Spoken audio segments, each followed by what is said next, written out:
Diolch yn fawr, thank you very much. My name's Stifyn Parri. You can see I spell it a bit bizarrely. Some people call me Stifyn, some people call me Chiffon, and some people call me Twat. I was a twat for about 26 years because I grappled with not really being honest with myself. And tonight's topic I'm going to be talking about is how I finally actually came out, having taken 26 years to do so. Thank you, Ed. This isn't a picture of me. This is my best friend at school, and I was the only boy in the school who was really, really upset when my friend Linda Evans cut her long blonde hair, and I had nothing to comb in the yard anymore. I was also the only boy in the school that knew all the lyrics to every ABBA song. I knew every routine of every ABBA song, and I even wanted to be that lovely brunette. And then another brunette came into my life. She was amazing. She was so creative, and she inspired me to be creative. She sang amazing songs, and she made me want to sing amazing songs. She dressed in the most outlandish fashion, and I wanted to be able to dress in the most outlandish fashion. And later on in life, I did start to get a little bit more like Kate Bush. But it wasn't until I finally came out that I actually had the confidence to walk around Cardiff looking like this. But before I'd come out, I had no confidence at all. Later on in life, after I'd come out, I was quite happily have my photograph taken stark bollock naked on the roof of the Wales Millennium Centre with one ball in one hand. But if you'd have asked me to do that before I'd come out, I wouldn't have done it at all. I really, really didn't like myself. I wasted 26 years of my life not actually accepting who I was. Even at drama school, this poor guy who had the most beautiful girlfriend, she dumped him and went out with me, and she wanted to marry me.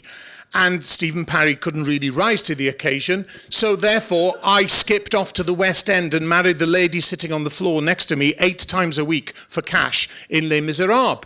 But being in the West End then, surrounded by homosexuals, it was like being in a sweet shop, but I wouldn't have been able to cope with that 10 or 15 years before that. Having come out, I went back to my village, who I was scared of telling anybody I was gay, dressed like this to promote a Christmas show. Nobody batted an eyelid. I wasn't nervous. But what was it that was stopping me from being so scared? I sat on my mum's lap singing I Am Where I Am while Shirley Bassey was on the telly, and I didn't really get what that song was about. It didn't figure. So that diva was singing a lovely song. There's another diva coming up, a good friend of mine, Sian Lloyd. We met on the steps of the BBC. We were doing a show called Children in Need. And I just got a job in a soap opera called Brookside. And it was the beginning of Brookside that made me actually finally come out.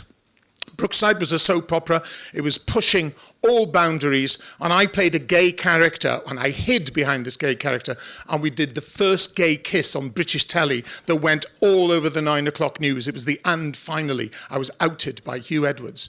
This is my boyfriend, not my one in real life. I wouldn't pick one so ugly. This was the one. This was the one in Brookside, and actually the kiss was just a peck on the cheek. And that peck on the cheek, can you believe that became "and finally" on the news?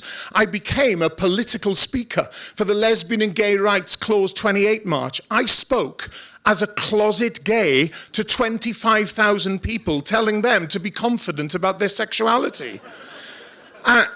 It was crazy, and I probably seem confident now, but I wasn't at the time. I was hiding. So I thought it was about time, after the 9 o'clock news, I should go and tell this lovely lady, my mother, that I was gay.